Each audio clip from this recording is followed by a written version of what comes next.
The Global Helmet Vaccine Initiative can actually begin saving lives. Not tens of thousands of lives or hundreds of thousands of lives, but literally millions of lives. It's a very significant opportunity. My helmet's like a second skin. I couldn't imagine getting in the car and driving without it, and I couldn't imagine being on the motorbike without my helmet. When we have accidents, especially at those high speeds, I know that those things are keeping me from seeing the end of my life, and this is the same for everyone else. And it will, in the long term, save millions of dollars. But this is an investment we need to make now. When you ask any parent or anybody who has lost a loved one, they would give anything to have them back. So what is the cost of a life? $10 helmet for a child? Is that too much?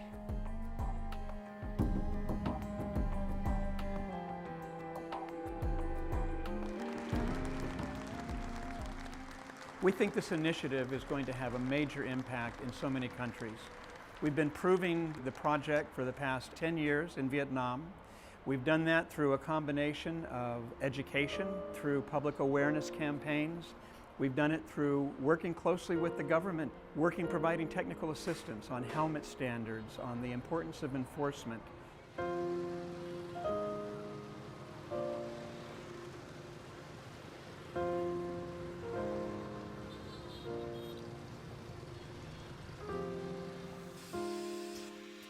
I'm very proud that we have set up the world's first nonprofit helmet making plant for a tropical helmet that we've designed. It's a low cost but totally safe. You could call it a people's helmet.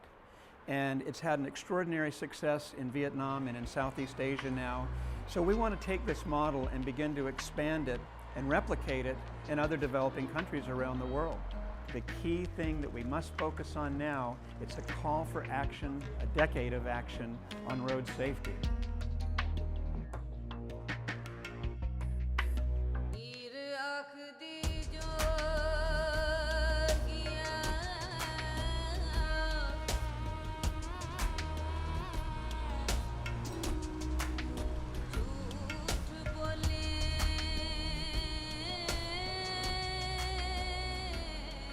Poor people here, as in most developing countries, they can't afford cars. So what do? The progression is from the bicycle to the motorbike. Motorbikes are everywhere here. They're very prevalent. It's the family car. And it's not unusual here to see mom, dad, and even 3 or 4 children all crammed onto one motorbike. The law does say that everybody should wear helmets, but the reality is that for some reason there's this huge public myth that only drivers need to wear helmets. So most of the time I see my students not wearing helmet, only their fathers who are accompanying them are wearing helmets.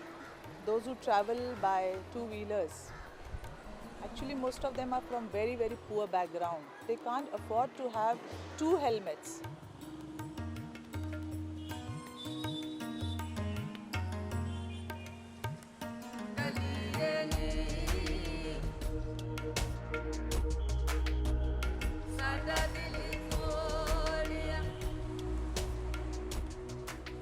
Trying to do a little bit of market research here. We want to set up one of our nonprofit factories here to make a certified helmet that meets Indian standards.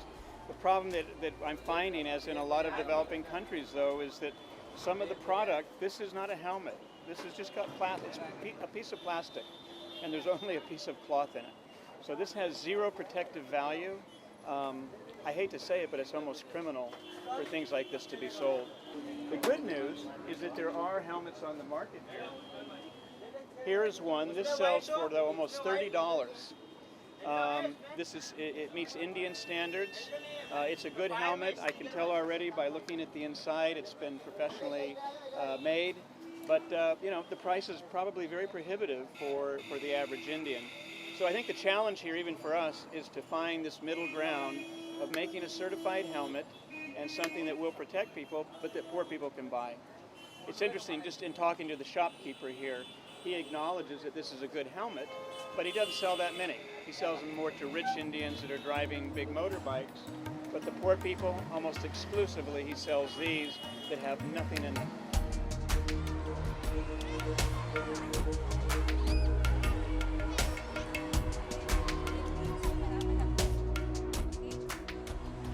The FIA Foundation is supporting the global helmet vaccine initiative because we think it's vital that we start to deliver the real vaccines that can reduce road casualties across the developing world.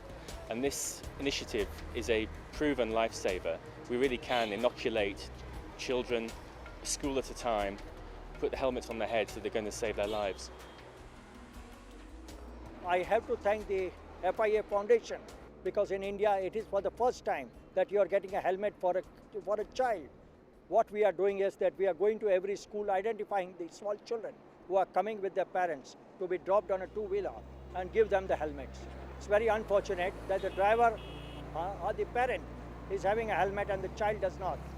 Our Chief Minister, who is the CEO of the Maharashtra state, has assured me that every child in 5 years will have a helmet. More than 650 to 700 people die every year on Mumbai's streets. Two-wheelers was one single element that was contributing 30% of the casualties.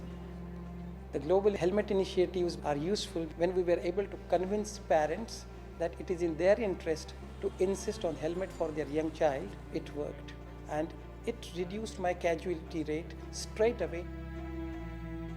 India has got the highest fatalities in the world, more than 120,000. And people are always talking about that figure, but what they're not talking about are about the 3 times that number that are suffering serious traumatic brain injury. Good helmets will stop traumatic brain injury. And I always tell people there is no medicine for brain damage. There is nothing in the world that will ever undo a brain damaged child or adult except this. And that's why we're calling this a vaccine. It's a very serious thing, but this is a daily vaccine that will protect against head injury.